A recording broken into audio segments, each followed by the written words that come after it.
Welcome back to Helen Goldman Unfiltered. What do you get when you combine a 100-year-old broad with a dash of Brooklyn? Actually, it's really more than a dash. She is like all Brooklyn.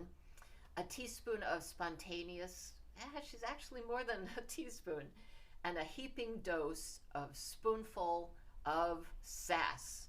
You get my mother, Helen Goldman Unfiltered. Let's not be so stingy. Why do you have to use spoonfuls? Take a measuring cup. I'm worth it. That's big enough. I'm little, but my ego is huge. Huge. Speaking Yes. of huge,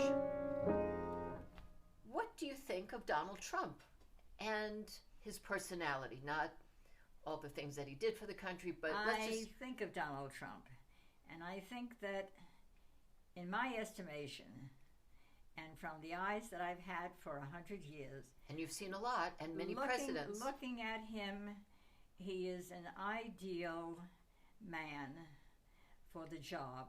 When he speaks, sometimes not exactly what we would like to hear, but coming from Brooklyn, and that's where he came from. And that's where you're from. And that's exactly where I'm from. Exactly. I understand the man. He's more real than anybody we've ever met, and we're not used to that. We're used to a formulated script with proper language and a man who doesn't let it all hang out. And believe me, it all hangs out. As far as I feel about the situation, I'm used to that kind of thing coming from New York.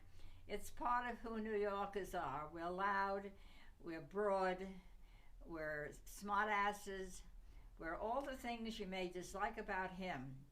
But actually, in private, he is not that way. That's all a persona for television to gain attention for his ego, which, like mine, I can understand. It's huge, but that doesn't make me a bad person. Not at That all. doesn't mean that because of all of that, he could be a bad president for 2024. That remains to be seen. And as far as my advice here, go to the polls and vote.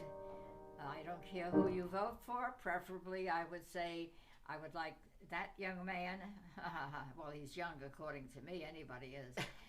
Everybody's young. You're older than dirt. Well, I'm not dirt, but I'm older. I'm getting as old as the earth.